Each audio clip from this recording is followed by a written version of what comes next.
Welcome everybody to the second PTAP workshop.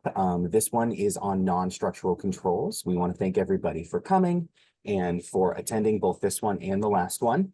Before we get into it, just some general housekeeping things.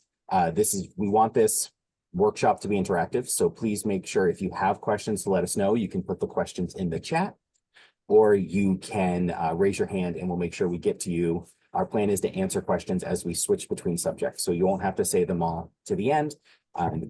During like the appropriate breaks, we'll make sure that we call on you and answer any questions that you have.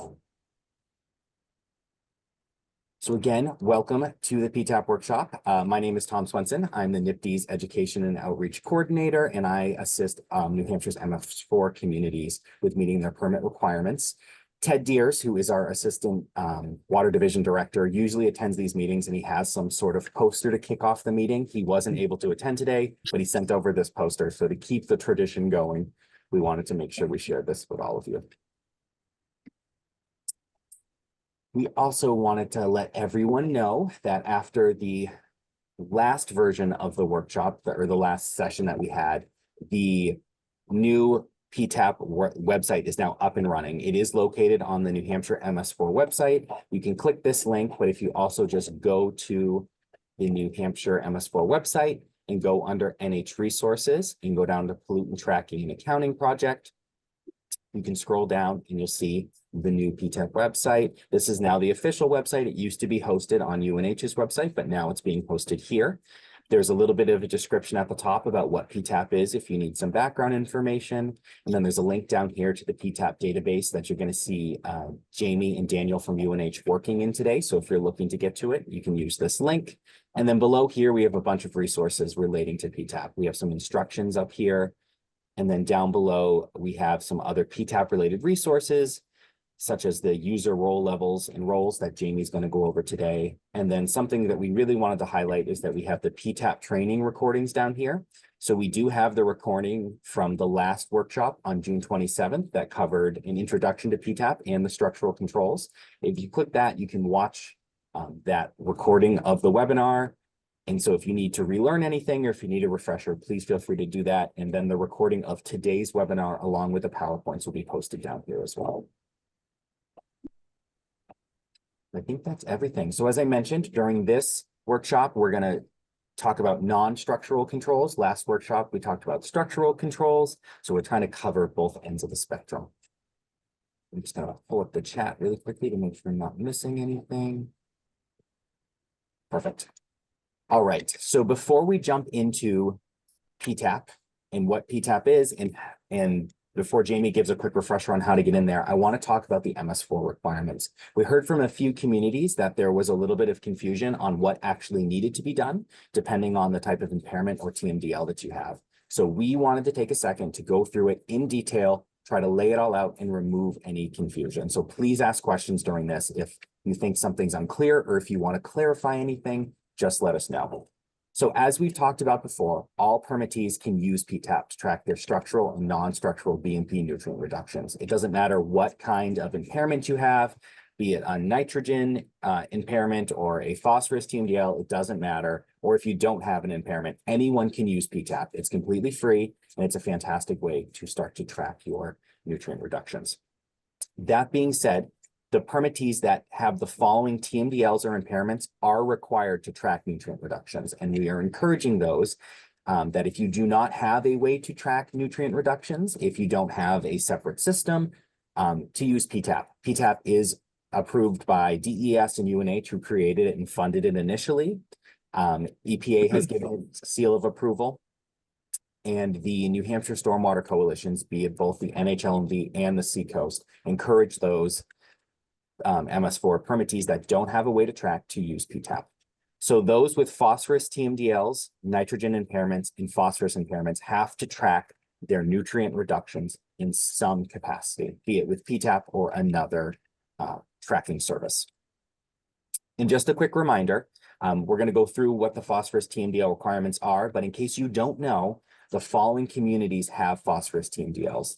They're Amherst, Bedford, Derry, Hollis, Hudson, Kingston, Manchester, Merrimack, Newton, Raymond, and Sandown. Hopefully this isn't a surprise to anybody. We talk about this in the Stormwater Coalition meetings all the time, but just in case you need a reminder, these are the communities that have to meet the requirements we're about to talk about. So the requirements that relate to PTAP are as follows. Under the performance evaluation in Appendix F, when we're talking about phosphorus TMDLs, you need to track the amount of phosphorus reductions achieved through implemented structural BNPs, or structural and non-structural BNPs. And you also need to track the amount of phosphorus increases resulting from new development in the LPCP area. This has come up a few times. Year 7, we're really going to tackle this. So basically, this is asking for any new development within your LPCP area, be it could be industrial or maybe a new house or something like that. You need to recalculate the amount of phosphorus that now is being loaded because of this new development. And we'll jump into this in year 7, but I wanted to mention that we do plan to cover this because this has come up a few times. Another piece of the phosphorus TMDL that relates back to PTAP are the annual calculations that EPA is going to ask for in your year 6 and going forward annual reports. So they're going to ask for calculations on non-structural BNP reductions, structural BNP reductions, that new development increase in phosphorus, like we just talked about, that we'll cover in year 7, and then your yearly phosphorus export rate. So we're going to use PTAP to meet these requirements. And this is what we went over last time, but we want to go into more detail because, like I said, there was some confusion.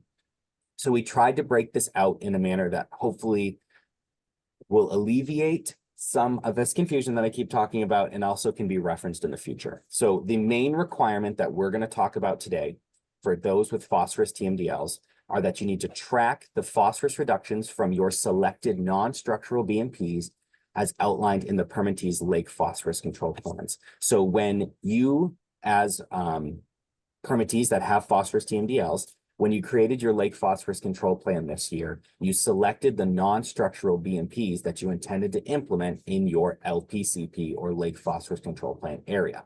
So we're going to talk about those selected non-structural controls and how you can track them. Like I mentioned earlier, there's 2 ways that you could track this. You could use PTAP, which is what we're going over today. That's why many of you are here, is to learn how to use PTAP. And again, we recommend it on the Stormwater Coalition side. And then if you want to, you could use another tracking method. But if you do not have a method, PTAP, we feel, is the way to go. But it is completely up to you. So when we're talking about what needs to be completed with those with phosphorus TMDLs, these are the things, again, those non-structural controls need to be implemented, and then they need to be tracked. And these are the list of non-structural controls that were available in the LPCP template. There's the enhanced street sweeping / pavement cleaning program, the catch basin cleaning, the turf grass fertilizer management with no applications of fertilizer that contain phosphorus, and the enhanced organic waste and leaf litter collection program. So you could choose from these non-structural controls. But we've heard from a lot of communities, they're feeling overwhelmed. They're trying to learn PTAP. So bare minimum, we're suggesting that if you do anything, that you just enter your street sweeping and catch basin into PTAP.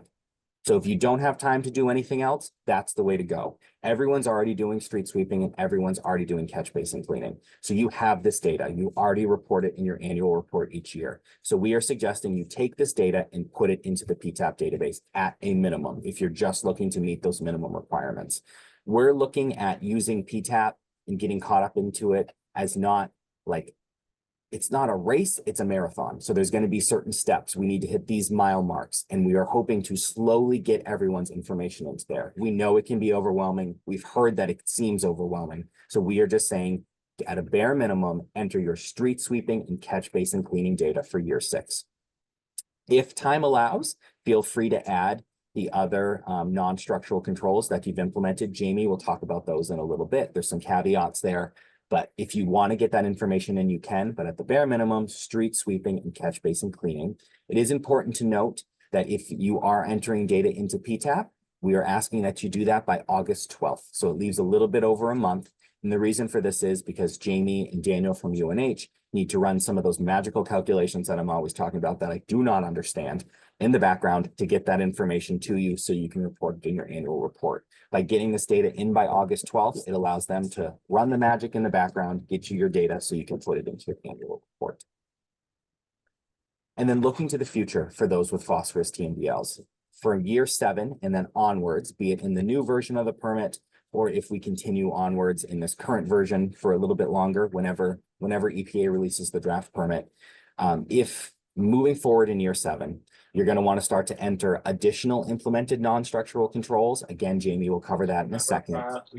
And then you want to also enter your implemented structural controls. And if you need a reminder on how to do that, again, the recording of the June 27th first version of the PTAP workshop, the recording is found on the website. So again, the big thing here is for those with phosphorus TMDLs, we are asking or recommending you at least enter your street sweeping and catch basin cleaning data for year 6. That'll get you some nutrient reductions that you can put in your annual report. I want to take a second and see if there's any questions about that. I hope that made sense. If it didn't, please let me know. I'm more than willing to clarify.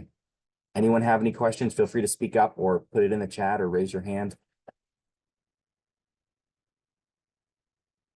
Okay, perfectly fine. Again, feel free to bring it up in a coalition meeting or email me directly and we can talk about it. Next up, we wanted to touch on the nitrogen and phosphorus impairments requirements. And in case you need a reminder, the communities with nitrogen impairments include, and it's a long list, so I apologize, Danville, Dover, Durham, Exeter, Greenland, Hampstead, Hampton, Kingston, Milton, Newcastle, Newmarket, Northampton, Portsmouth, Raymond, Rochester, Rollinsford, Rye, Sandown, Somersworth, and Stratham. And then the communities with the phosphorus impairments are Atkinson, Derry, Dover, Goffstown, Hampstead, Kingston, Litchfield, Manchester, Newton, Pelham, Raymond, Rollinsford, Salem, Sandown, Somersworth, and Windham. So if you see your name on the list, that means that you have a phosphorus or nitrogen impairment. The requirements for phosphorus and nitrogen are almost the same, so we talk about them in tandem. Oh, and then Eric Slovic just mentioned that Amherst is missing from the list of phosphorus impairments. Good catch, Eric. I'll add that to the list and I'll double check to make sure everybody's on there. I think it might have just been an out of date list, but I'll make sure you guys get added to that.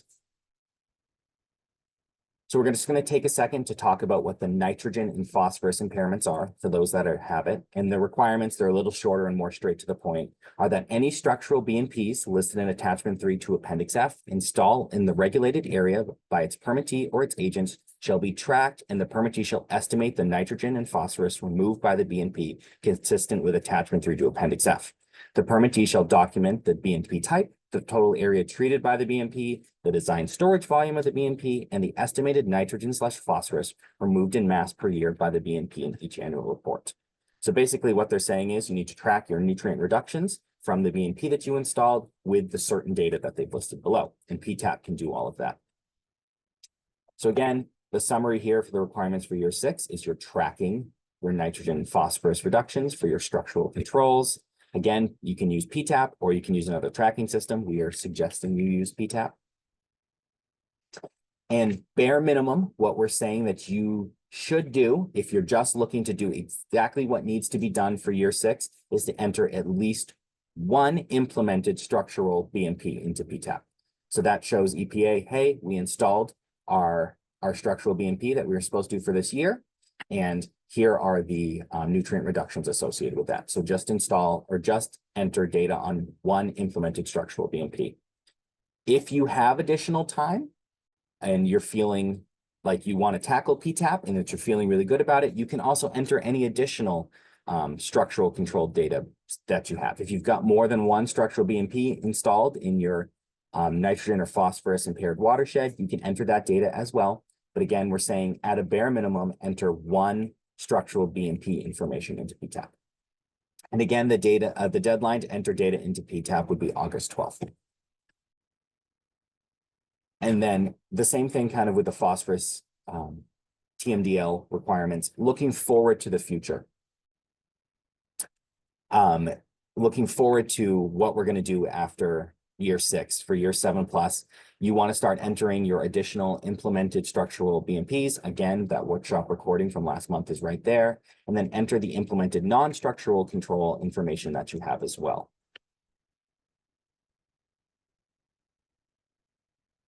Any questions on that? Oh, I do see a question. So Susan Connors from Stratham asked, Okay, how old can a structural BMP be to meet the permit requirements?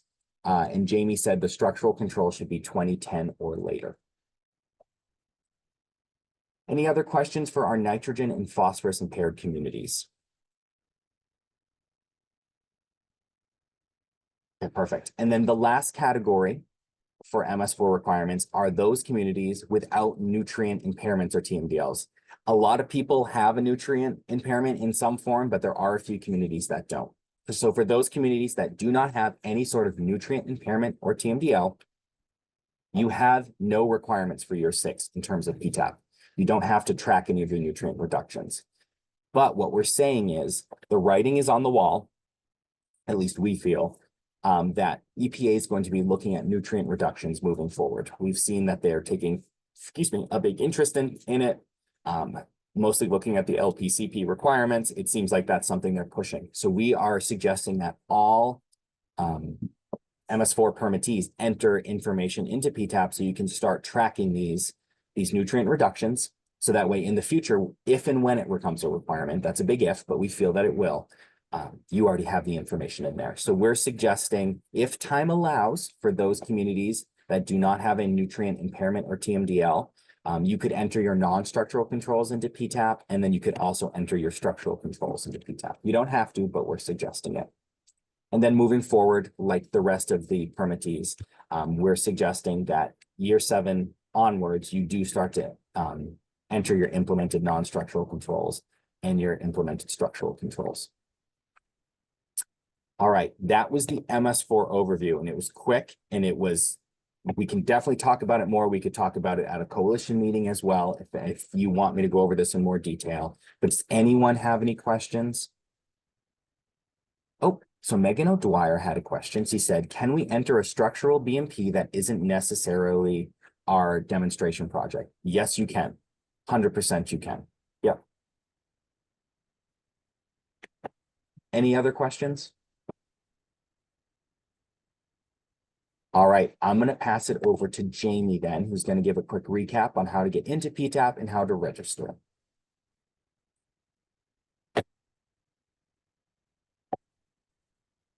Great, thanks. Wow, that's really early for permit language. It was good though, because I think as far as the permit terms and conditions, we've been living it for 6 years and even more. I mean, the first draft came out in 2012, so we've been living it for a while. What we tried to do on the database side is make it as easy as possible. And for those things that aren't easy, and there are many, or those non-structural controls that are rapidly changing, which interestingly, there are many. The key and why we're pushing this consistency is that if we're doing it all the same way, then it's easy to change the credit or update the credit and link it to the tracked metrics. And 2, for those things that are kind of cumbersome, we've been tackling rain barrels this year, because if you look in Appendix F, the way to calculate load reduction for rain barrels is super confusing and almost it's almost inapplicable. So the goal here, and I'm just putting this out in the surface, is we are taking the first few steps on this long journey. Tom called it a marathon. We're taking the first few steps, and we're making sure that in those first few steps, we're doing a lot of reflection and update and improvement, so that as we go from crawling to running, this is going to be as seamless as possible. So those are the overall objectives. This is not meant to be overwhelming or confusing. I'm hoping that you will agree, as you start to interact with this database, that we've tried to make it as straightforward as possible. And again, we're always open to recommendations and suggestions for improvement. This is a work in progress and a journey that we're all We're all in it together.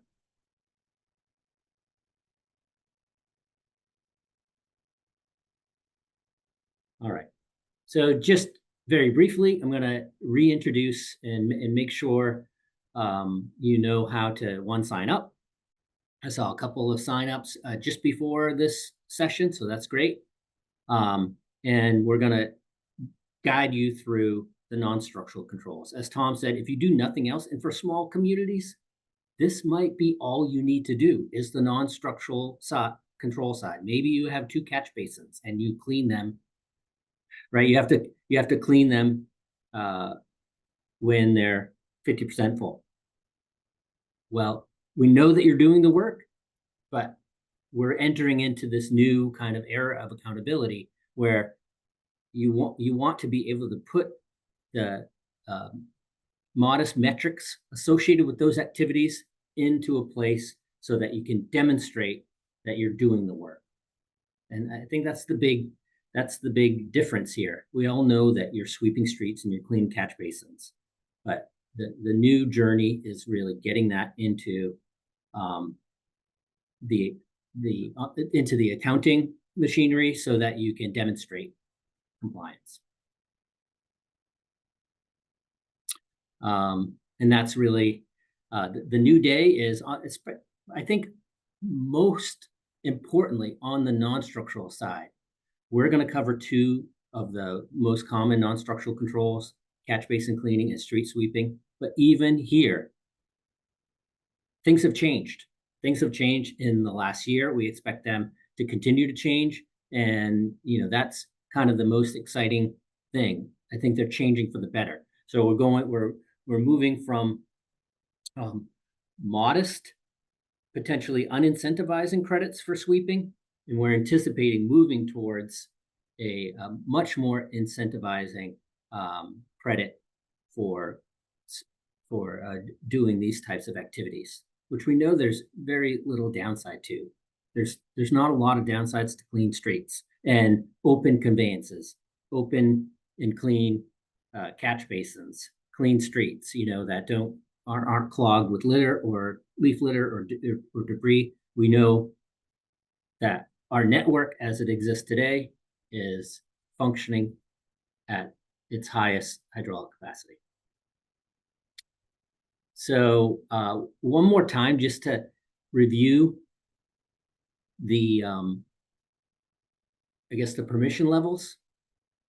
For those communities that are looking to report, you need to identify what we call a site administrator, someone who is going to be able to effectively accept entries into the database on behalf of private property, or when you're doing your non-structural controls or your one structural improvement on a municipally owned land, you're going to be authorizing in the database that this has been built and constructed. So site administrators are really important. They're kind of the gatekeeper. Because anybody can put data into the database, the site administrators are the gatekeeper of what has been done and what has been built. So that is that's that important role. We added town administrator largely because it's possible that some of the main site administrators might need other people that they work with to review some of the data, maybe make sure that it's right. So a town administrator is someone that can see all the entries for the town, but they cannot, I guess, change the status of those. That's only the site administrator. The other thing I want to say is we haven't put a limit on how many site administrators there can be. There can be multiple. The only issue that kind of arises is, who has the ultimate authority or responsibility for, finalizing the status of each individual entry. And then, I'm sorry, I just royally messed up. Site administrator that's UNH. Sorry, town administrator is the one that's really in control of everything that's entering into the town, and the town employee is going to be that secondary, it doesn't have authorizing or authority to change the status of a project, but can review everything that has been identified in the town. Sorry, the site administrator is kind of UNH Research Computing. So, and it's Sally and I and Daniel, we're the ones that you can contact if you're having trouble getting authorization. Hopefully that was clear. And again, this is a recap. I don't think I messed it up on the first one. The last permission level is the authenticated user, and pretty much everybody can become an authenticated user. Our only really a qualifying criteria is that you don't appear to be, some type of hacker. We get all kinds of crazy email requests from very strange sounding emails with, endings that I've never even seen before. The email addresses that I haven't even seen before. So if you're trying to apply with something like a Gmail, it might be beneficial to reach out to us. We tend to look for emails that have organizations or that appear to be legitimate. There's a lot of Gmail spam out there and Gmail requests that come through that again just sound ridiculous. And when we look at that, we just say this can't be real. And we are working on some of the security levels. That's been a huge move forward this year, but we do look at a number of these every week. All right, so I wanted to just again go into the database. Things still live at UNH. We're trying to consolidate this on the MS4 blog at DES because it's a lot easier to access. This is where we're going to point people to go for everything PTAP moving forward, although you can still get there if you're used to finding it through the UNH Stormwater Center website. But this is where we're going to continually post updates, trainings, and things like that. And Tom kind of went over that in the beginning. I just wanted to quickly click on the Access database and go to the PTAP. This is the PTAP homepage. If you do need to log in or sign up, you just put the login button, create a new account, and then you can enter into your information. If you're just an authenticated user, no problem. You don't have to identify a town or anything else. If you want to become a town administrator, you should follow up your application with just a quick email to Sally or I, just to say, hey, I've applied and I am going to be appointed the town administrator. Also, just really quickly, you'll never be able to retrieve your password. You can simply, if you forgot your password, you can simply reset. So it just asks you to put your username and email address, and then it'll send you an email with a link to change your password. All right, so I think that's the basics, and I think I wanted to just get kind of into.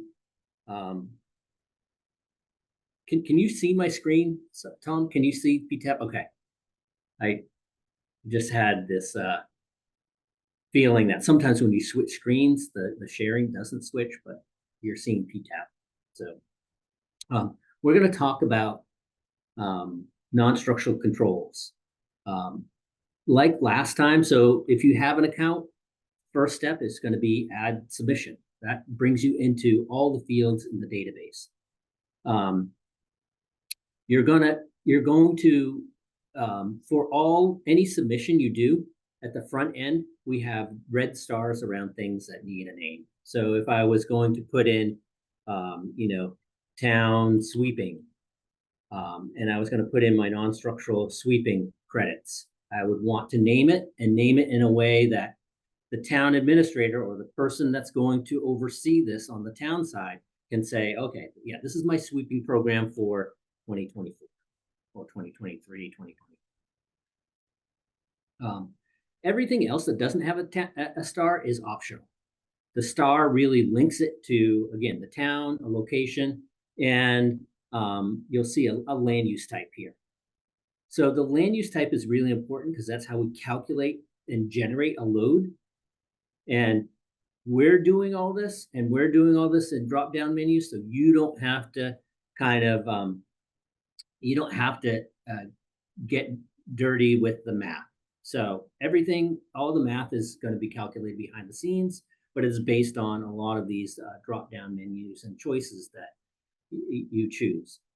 One of the things that we say is, I mean, you can certainly go into as much detail as you want, but if you're just putting in sweeping and you're in any town in New Hampshire and you are not differentiating your lane miles or your areas swept via land use, then we're saying just put in medium density residential. So medium density residential is the default. If you don't know what it is, if you have no clue what the land use is, medium density residential is what you're going to be putting in. So again, if you're just sweeping your streets in any town and you're not differentiating land use, because that's just the extra level of complexity, use medium density residential as the land use. And then as far as the non-structural controls, we're really going down to this table right here, non-structural controls. You'll see a drop-down menu, and it has pretty much the extent of the non-structural controls that we've envisioned people might be doing as of today, July 17th, 2024.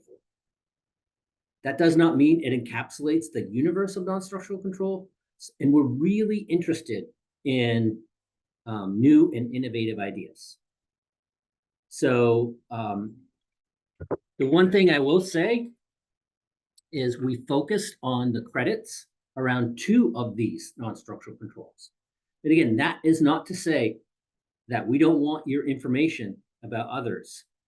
We just haven't developed the accounting metrics. I say we as a region for a lot of these things, right? So operation and maintenance. So far, operation and maintenance has not been included in anything. So you put in a structural control, currently you get credit in perpetuity. We don't think that it's always going to be like that, but we know that there's potential benefit from this type of activity. IDDE efforts, this has been long discussed. EPA will say illicit discharges are illegal and you do not get credit for removing an illegal illegal discharge. We also understand that these illicits are part of the baseline that was calculated and that is calculated, that generates the load that we have to reduce from. So we fully anticipate moving forward that we're going to have discussions, formative discussions around illicit discharge detection and elimination, and there may be a credit. Atmospheric deposition is another one out there, right? That we know there's, at least for nitrogen, that there's a benefit from. We haven't calculated that credit. Septic, results of updated advanced regulations. The list really goes on and is infinite. So here, even though we're going to focus on catch basin cleaning and sweeping, we just want to be clear that we want you to put in data of things that you may be doing and the type of information that you can quantify those efforts through. And I say that because on the math side, that will give us a head start. Then we don't have to do what we've been doing. The credits in the current the non-structural control credits in the current MS4, really, we've had to rework them because they've been hard to track. And Daniel will go over some examples of how we've kind of simplified them, simplified the assumptions, so that we can better get to a load reduction credit. That's the goal. We want to give you credit for all the good work that you're doing, and we want to make sure that we make it as pragmatic as possible. We don't want, you should be able to estimate the volume removed from sweeping operations, and we should be able to get you credit. We're not, we don't feel like you should have to weigh your sweeper truck. This is the stuff that we've been working on behind the scenes, but we only can do it because we're getting good information from some select municipalities that are putting this in and telling us how they can functionally and pragmatically track this information. What information can they provide us easily? And then we connect the dots on the math side. So hope that makes sense. Hey, Jamie, there's a good question here by Craig about the land use, if you want to go back and cover that. Okay. So this is, if we have swept an area that is part of commercial, industrial, and have medium density residential, should we enter it twice?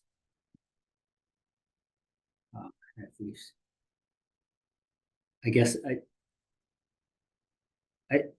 I don't know that I understand. You should pick the most conservative land use. So if you're if I understand the question correctly, yeah, I guess there's two ways. Either you separate the industrial side and you count that differently, or I think what would seem easier for me is that you just claim it's medium density residential. So there's not a lot of upside currently, and this is just my opinion. There's not a lot of upside to really getting down and dirty with the accounting units. So what I mean is the time it would take you to separate the land uses and the amount of extra credit you might get from that type of activity is likely not going to be worth it. I'll let you decide that. I mean, maybe you are a GIS whiz and can do that automatically, and it's no problem. That's great. What I'm saying is I wouldn't let the details of the accounting get in the way of you doing the activity. So if you don't differentiate those land uses and you just call it medium density residential, you'll get probably 95% of the credit that you would have gotten if you separate it. And that's just off the top of my head. We do this all the time. We iterate this 100 different ways. And when we land like inches from each other, we say, well, this is why we don't calculate pervious area anymore. It just doesn't make any sense. The added reductions for the extra effort that it takes is simply not worth it. Jamie, we have another question in the chat from Jason Rucker from Rye. He wants to know if you would please explain the difference between measured and model sweeping. Yeah. It's a great question. I'll just do it really quickly. The measured credit is you're estimating the amount of material you're actually picking up from the street. So it requires you either to weigh it, which I don't think is very pragmatic for most people, or to estimate the volume, which I think is. And by estimating the volume, most sweepers have a collection area, a hopper that has a set capacity. It's a number of cubic yards, 4 cubic yard hopper. And you then are just simply counting the number of dumps, number of times you dump, or the aggregated pile you have in your holding area, right, after your operations. and you're providing the estimated cubic yards. And Jamie, I can follow up with that in the example with the units. Perfect. Yeah. And so Daniel will go over more of an example.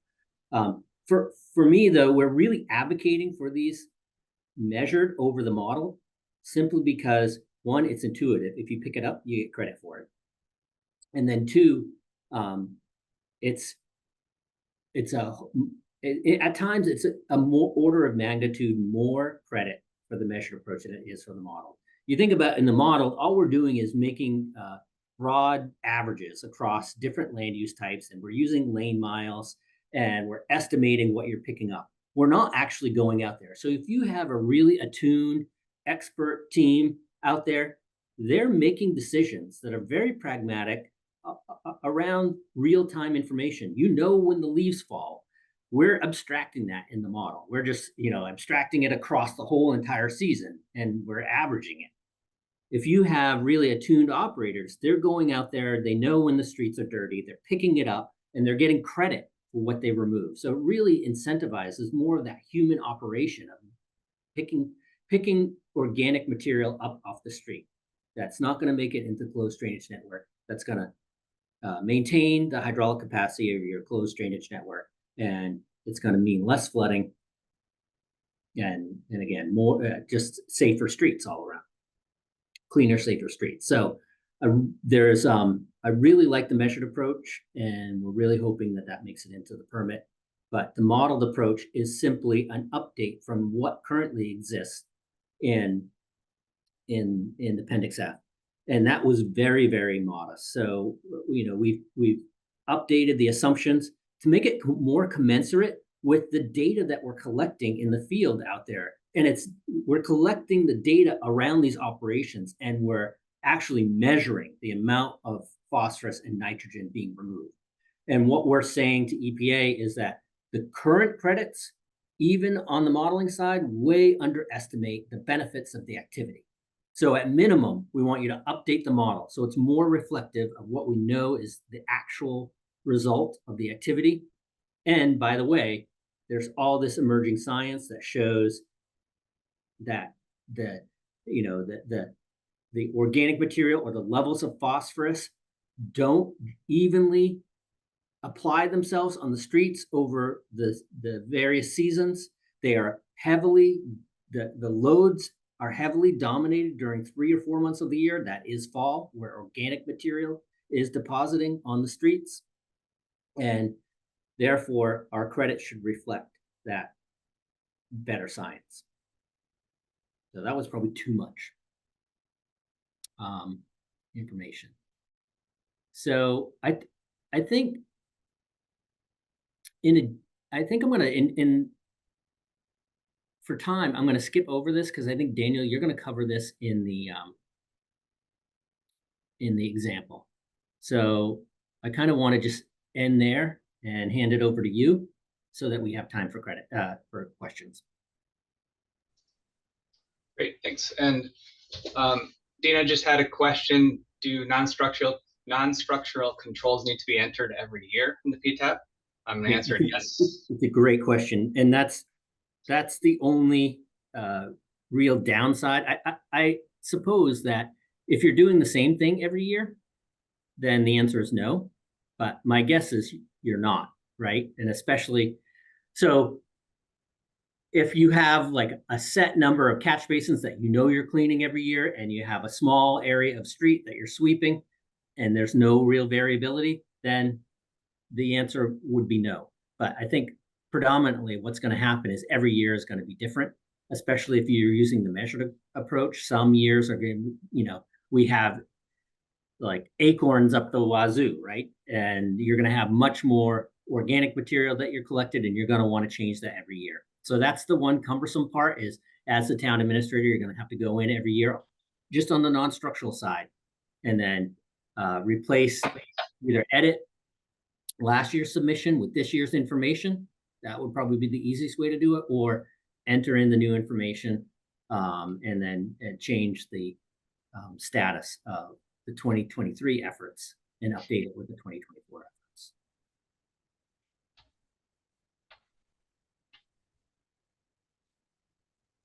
I just wanted to point out that there was one more question in the chat, and it's, how do we receive credit for a composting program without the collection aspect of it? And I don't know if that's been addressed yet, but I just wanted to throw it to you guys in case you had any thoughts.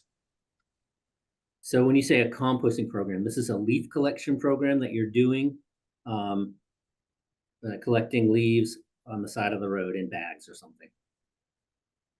No, we just have and promote composting at our transfer station so people can bring their leaf litter there or their food waste. But we do have no trash or compost collection in town, Yeah. at least municipally. So the short answer is it's very likely that leaf collection activities like composting at the transfer station are not going to be credited moving forward. I don't think there's any credits out there for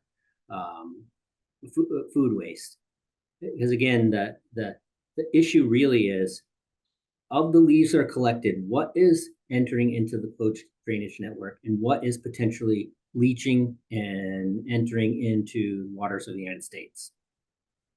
So, that's the emphasis.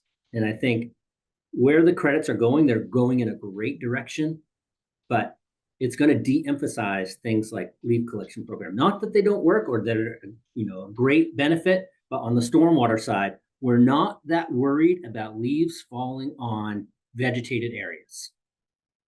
Right. And this is kind of some of the nuance that we can't really get into here, but we're not trying to demonize the leaf falling in the forest. The leaf falling in the forest has no real consequence, and it's actually an added benefit.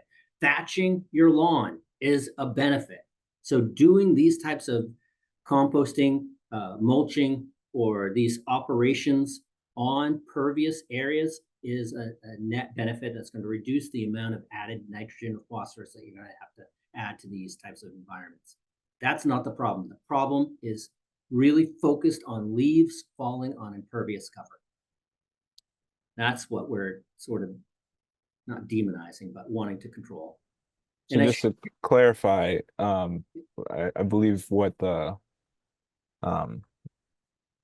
activity that was built in there was leaf litter collection.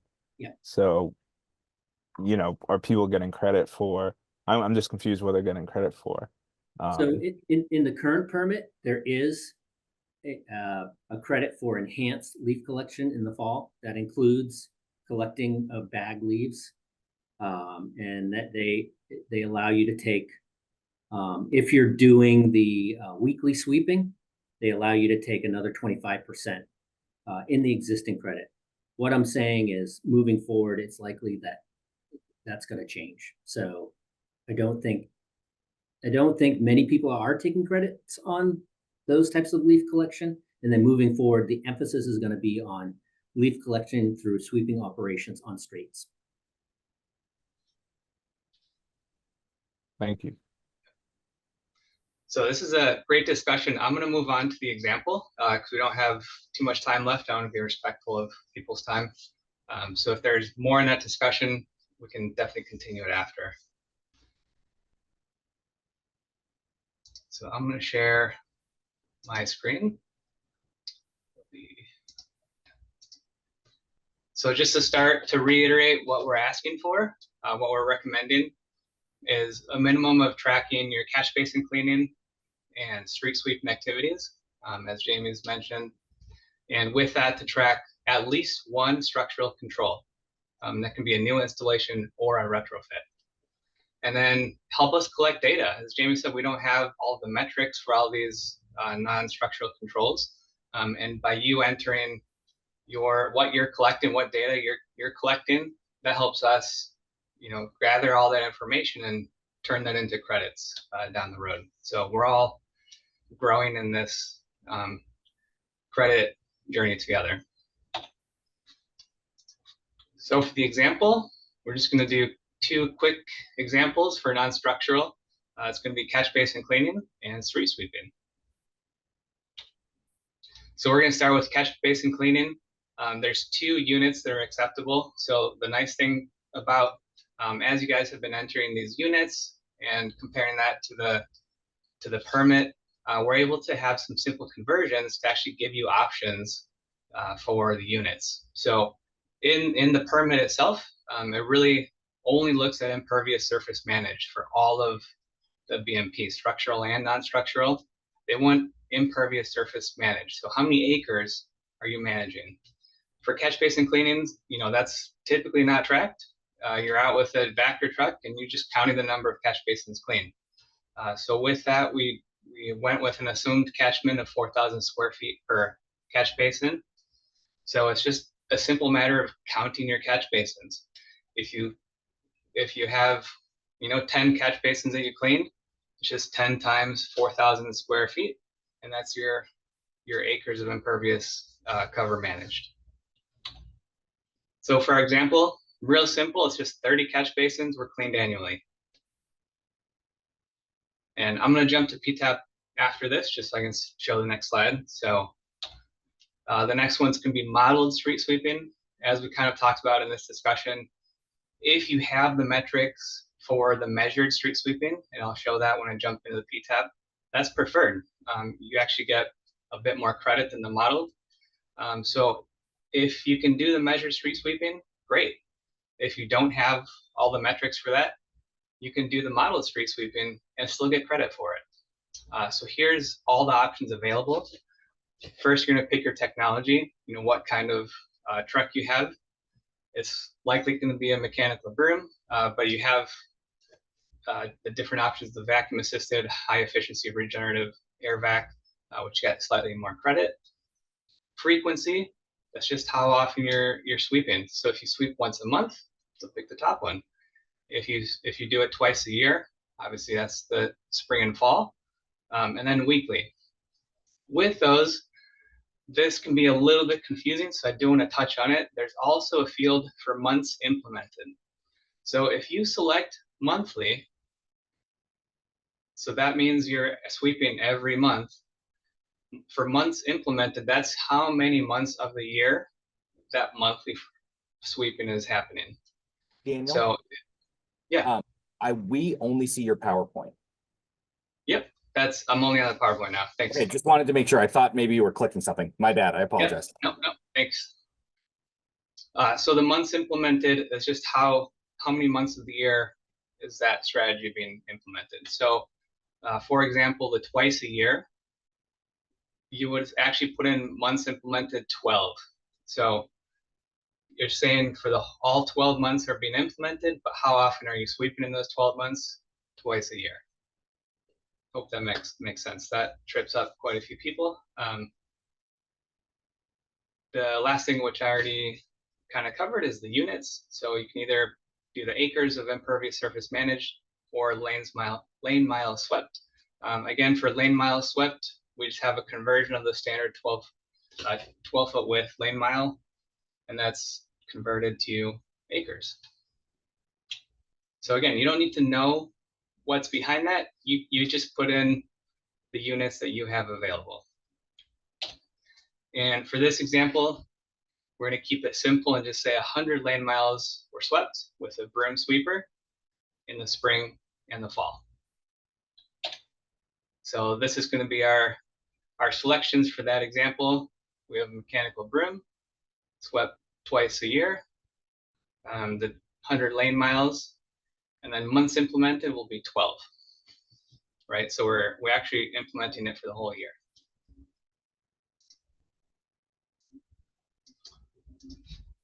And that's it. So I'm going to switch over to the PTAP and run through it.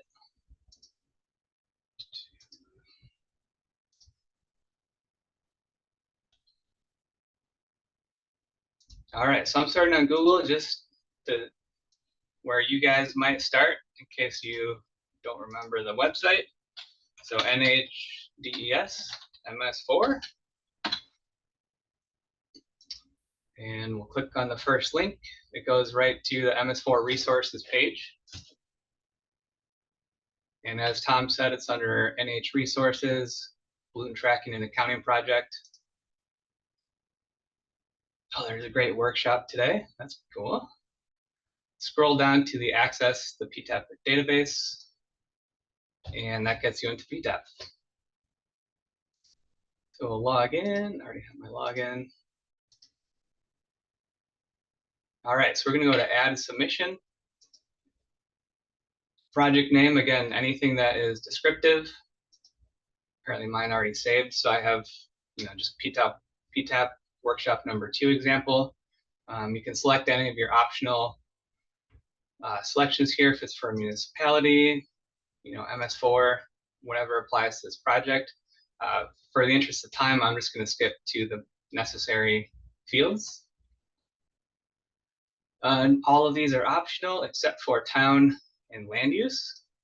I need to select the town, and I've been picking on Lee because they don't have any entries yet, as they had just joined PTAP. Again, land use, as Jamie said, I'm going to go with medium density residential for this example.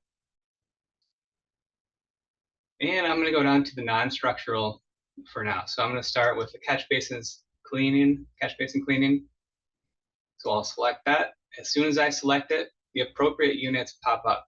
So you'll notice if I select another one like BMP operation, there's no units. So it's a smart database that it has units attached to that BMP. So as soon as you select one, the other will appear. And here's where you can pick whatever units you have. If you have the impervious cover measured, use that. If you don't, like this example, we just have 30 catch basins cleaned. And that's it. That's my catch basin cleaning entry. If you want any description, you can add that in. That's not required here. And we'll add a row to do our street sweeping.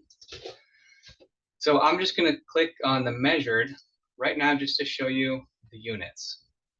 So again, if you have these metrics, we would recommend that you use the measured sweeping. There's just 2 things you have to select. One is the sweeping season, so fall and non-fall. And really it's a difference of what's collected. Fall is mostly leaves and organic matter. Non-fall tends to be more sediments. And once you select your season, it's just entering your cubic yards. So as Jamie mentioned, it's just measuring like how many dumps you have from your sweeper. So I'm actually going to go back to the modeled for this one and stick with the example.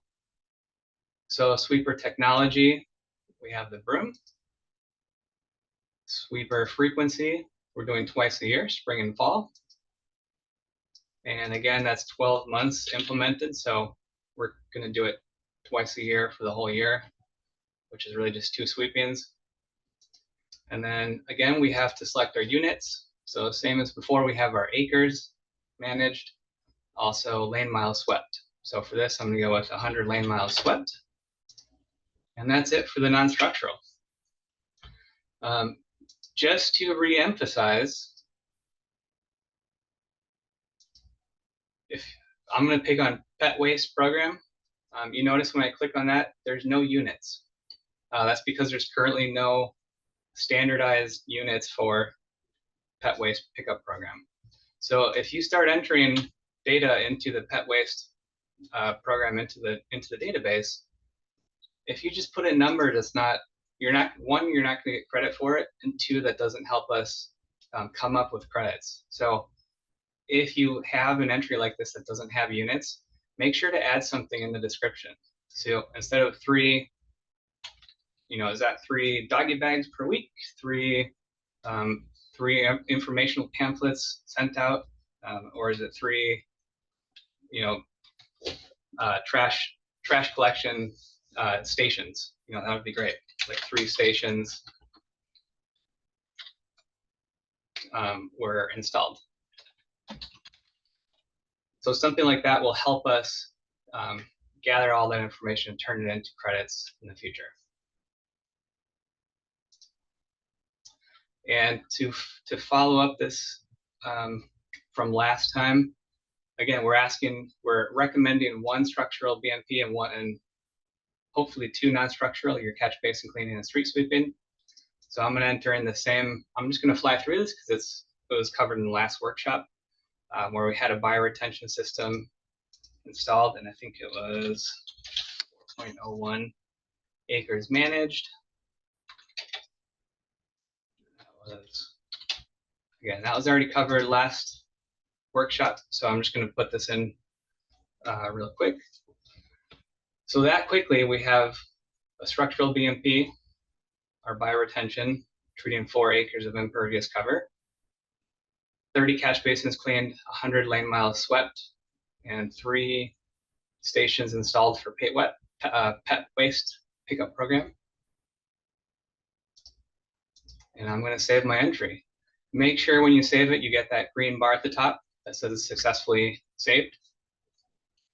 And from there, if you're a town administrator, you can go to your town's, well, it would be from reports, all submissions. That'll take you to your town's list.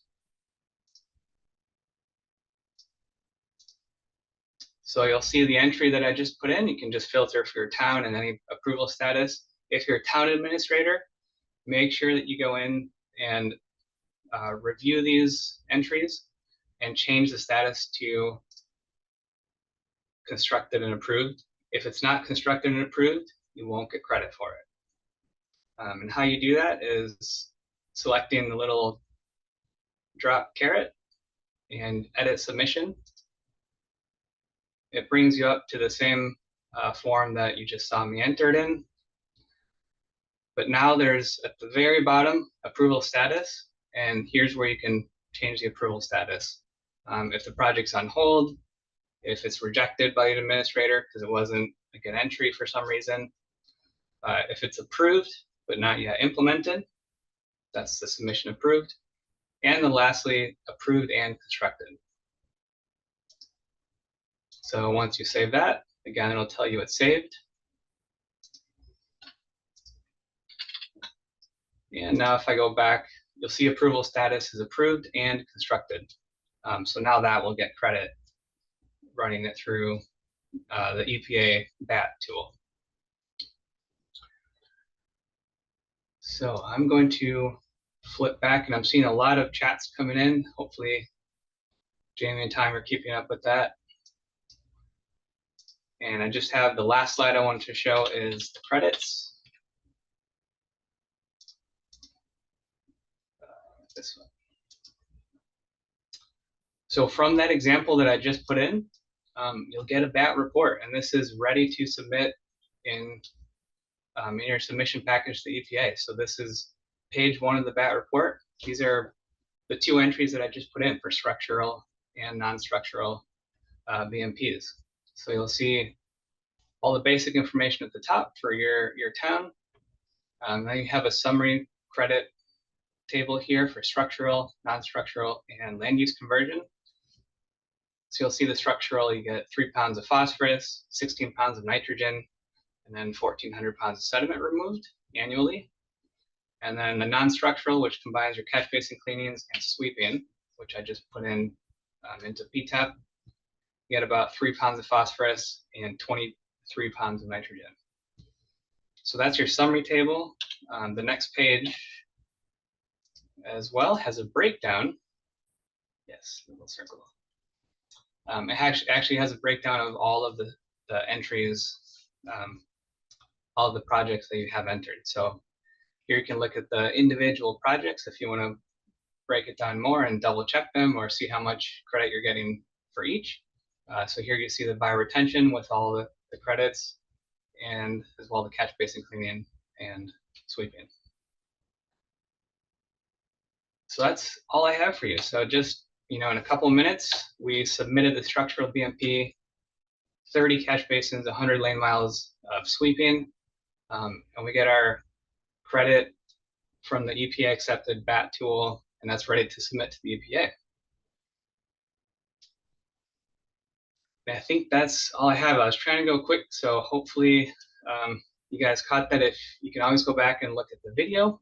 If that was a little too quick for you, I was trying to be respectful of people's time here. It's 10:07, so I'm done, and I'll open it up for questions or hand it back to you, Tom. Yeah, does anyone, I think I'm just looking in the chat. Chris Craig Durrett asked, can we enter sweeping twice, once for lane miles of streets and once for acres of municipal parking lots? And I'm not. Oh, and Jamie said you can enter that twice. So I'm just. Sure.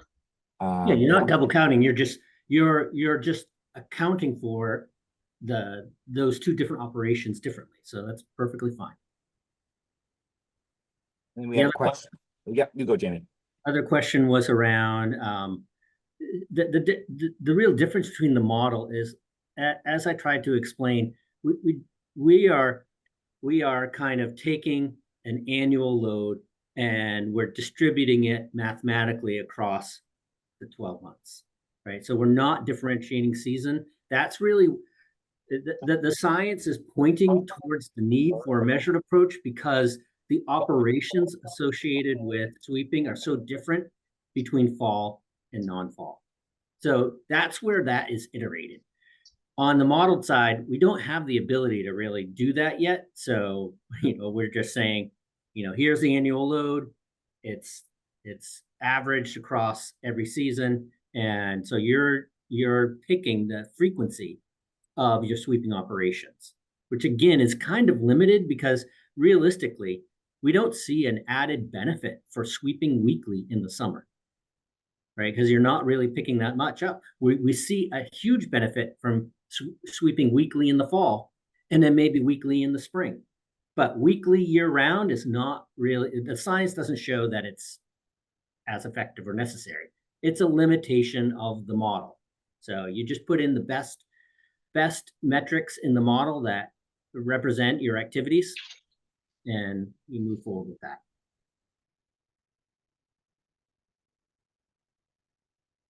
Other questions?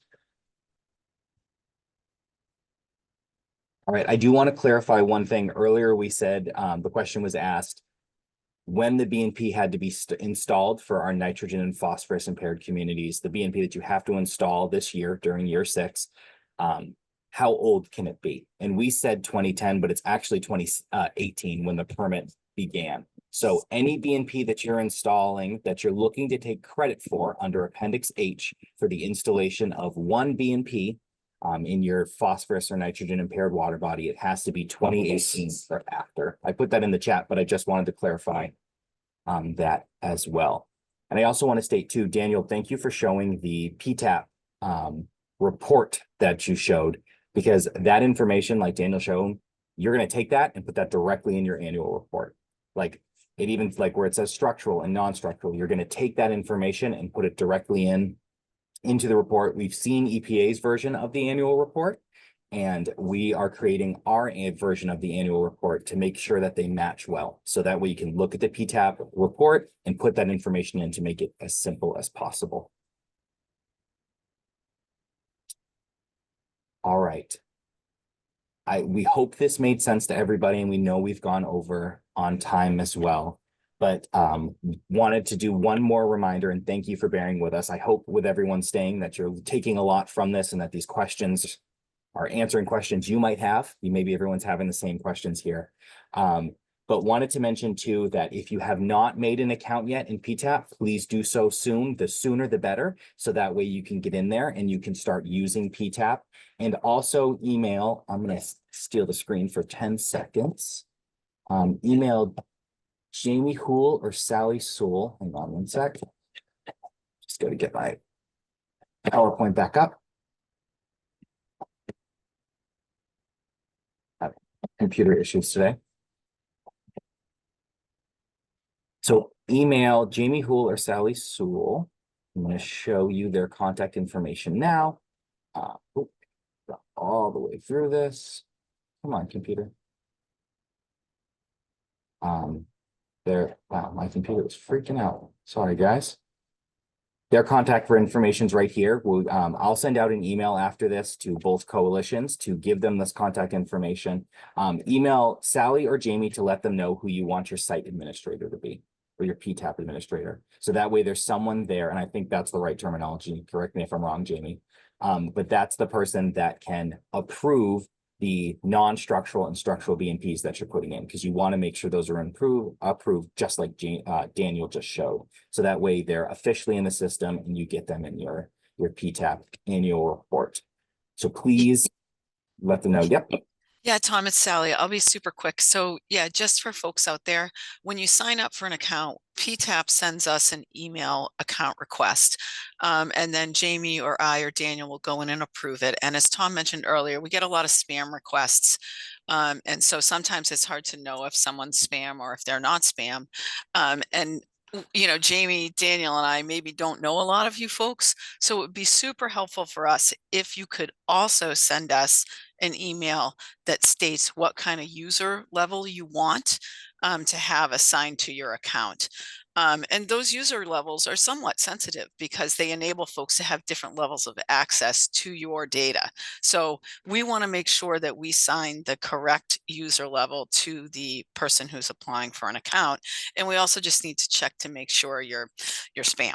You're not spam. Working with the Great Bay towns, it was a little easier for us because we kind of knew everybody and we sort of knew who was spammy and who wasn't spammy. And we kind of also knew kind of what user roles they played. I think with this larger group, it's going to be less likely that we will know you and know what user level to assign to you. So if you could just help us by taking that next extra step by signing up for your account and then shooting us an email to say, hey, I want to be a town administrator, or hey, I think I'm just authenticated user, or I'm the town administrator for X town and these people are going to sign up for an account and they need these permission levels. So if you could just help us with that step, that would be super helpful. In some cases, we may email you back and ask you to clarify what role you want to play. So just watch for that as well. And I'll stop talking and thank you for PTAPing with us.